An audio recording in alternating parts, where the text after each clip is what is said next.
Hi everyone, and welcome to your daily tarot reading. This is for Wednesday the 28th of March. I'm using the Radiant Rider-Waite deck for today's reading, so let's have a look at what's coming up for you today and what the energy is about. So we have the Queen of Wands, the Sun, and the Hierophant. So the Queen of Wands is a court card. This is a woman who's living her life purpose. She loves what she's doing. She feels fulfilled. She feels powerful. She feels like her work has meaning. She feels like she's adding beauty and loveliness to the world. She's strengthened by what she does, and she feels perfectly protected in her job. Even though, for instance, let's say she's an artist, she may not have the security of a fixed income. She feels protected financially, that what she's doing is going to generate enough of an income so that she can continue to be creative and continue to be strong in her work and really achieve the things that she wants. So this is a very positive card that says if you're living your life purpose, you will feel incredibly empowered and positive about other aspects of your life, and that today you really have the potential to discover what it is you love. The next card is the Sun, and the Sun is the most important card in the tarot in a sense and in the astrology, because if it weren't for the Sun, none of these other factors would really matter. If it weren't for the Sun, the life bringer, the source of all kind of warmth and energy, then none of these other circumstances would be relevant because we wouldn't exist. The Sun is the source of power, the source of strength. In this card, we've got a child on a horse really just being happy and enjoying itself. So it says that you can get in touch with your inner child and your forgotten passions and dreams and desires, which have been walled off as you've become older. You can recapture your appreciation for the beauty of life and the sense of wonder. And the Sun gives you the strength and the energy to push through this wall, to break down the bricks, and to find what makes your inner child sing and what makes it happy and what gives you a sense of enthusiasm about life. So not only do you have the potential to find what you love today, you also have the strength and energy that's required to get there. The final card is the Hierophant, and I usually read the Hierophant as fear. Because it's the fifth card of the major arcana, it's involved in the Fool's journey. The major arcana starts with the Fool, then we've got the Magician, then we have the High Priestess, the Empress, the Emperor, and then the Hierophant. And the way I see that in the Fool's journey, the story, something is conceived, an idea of a person becomes realized, then through the magic of the universe, that person is born, the magician comes into this world and is created. Then it comes through the mother, and the way that person is destined by the universe, and certain information is given to it, and the whole spiritual journey and the spiritual mission, that's all kind of completed. So you've got the High Priestess and the Empress, which bring that person into the world and create the person as they are. Then the child is confronted with the Emperor, which is the father figure. Usually you meet the mother first, then the father. So you're told what the limits are, what the rules are, the authority figure, who makes the rules in your life. Usually that is the father figure, is traditionally anyway. And then you get to the Hierophant, and that's when you really start to be confronted with the real world, the outside world. So you start to realize that the world is bigger than your parents. It's not just these two people, but that we live on a planet where there are a whole bunch of rules. There are religions. Billions of people have certain faiths and ways of seeing the world. Everyone thinks they have the key to the kingdom.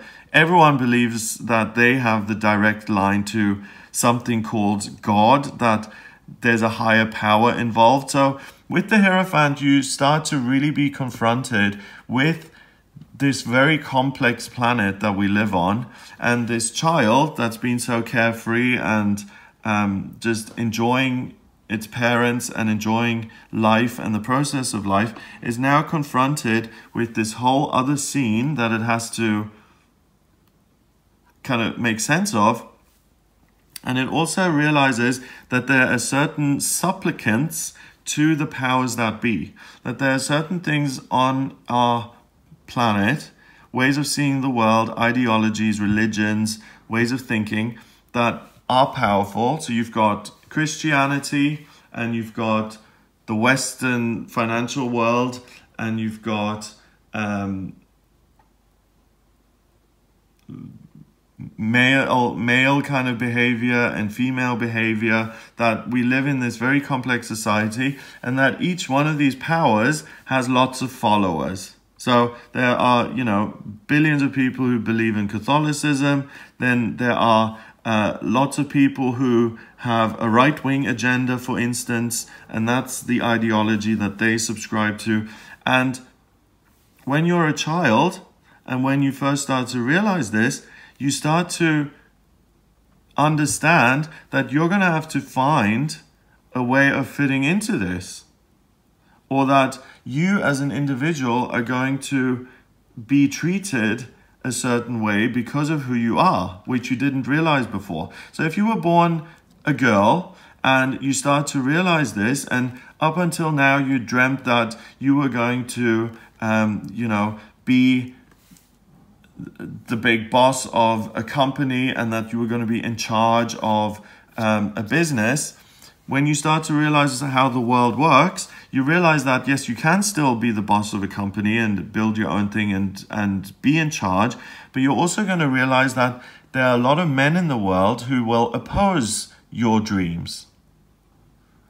Also, if you were born and if you start to realize, and this usually happens later in puberty, but if you realize, for instance, that you're gay, that you have same-sex attractions, then you'll realize that most of the world is against you, especially all of the religions in the world suddenly, rather than being friends of yours, are now your enemy, and that most of them want you dead. And I'm sorry if that's an exaggeration or if that offends anyone religious watching, but that's been my personal experience of being a gay person. Religions to me are all the same because they're all unified in their hatred for me personally. And that's why I read this card as the fear card, because you come into contact with the outside world and how hateful and how rigid and how well established it is versus you, one single person. I was speaking to a friend of mine the other day, and she did a reading for me, and she said, this is the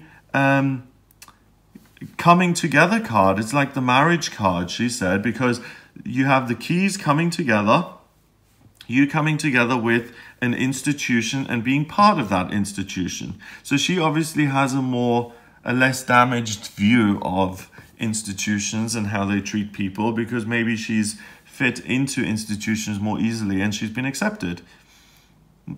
Every tarot reader is going to, even if they try and be objective, is going to bring a little bit of their own experience into the cards that they read. So she sees this card as the opportunity to unlock a doorway so that you can belong to an institution, you can make your way and be part of something. So it's not fear, it's an opportunity to make friends with an organization or an institution that's bigger than you. So what the cards are saying, regardless of whether you take my friend's meaning or my meaning, is that today you have the opportunity to fall in love with something about the world, something that you can do personally. You have the opportunity to find out what it is you love doing. Then you have the strength and the drive and the unique kind of push to actually embrace that and to say, I'm going to live this purpose and I'm going to make that my life.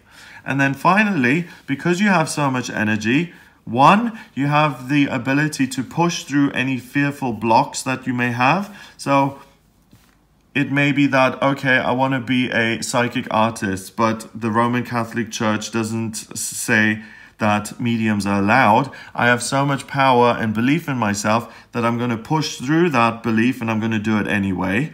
Or you decide that your real passion is to marry people and that you love doing those kind of ceremonies and you are really pushed and inspired to do that kind of work, and you join an institution, a church, or some sort of the city council, or some sort of established organization which you can become a part of, and which then allows you to perform marriages and to fulfill your dream.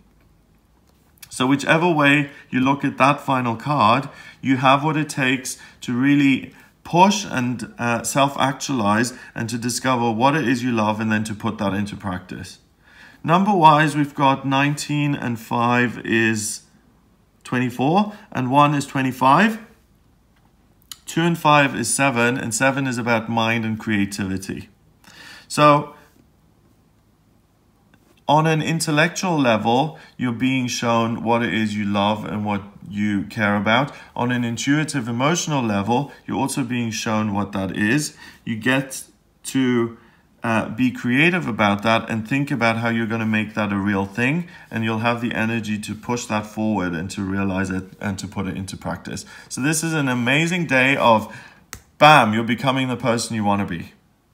So I hope you have a wonderful, enlightening, inspiring day. If you'd like a private reading with me about your life purpose, if you don't know why you're here and you're at a complete loss, why you've come back into this lifetime and what you're supposed to be doing, or you have no idea what your vocational aptitudes are, and you'd like to find out what you're good at work-wise and what kind of job you should be doing, then please get in touch with me for a personal reading. I can answer those kind of questions by using the tarot, the astrology, and the numerology. The astrology chart particularly gives me an insight into those two things that I mentioned, life mission and vocational strengths. It also shows me what's going on with you in your love life, in your health, family relationships, spiritual progress, travel, education, career, and I can look at what's coming up in future in all of those areas as well. So over the next couple of months and years, and also how you as an individual are going to change and develop over the next couple of months and years,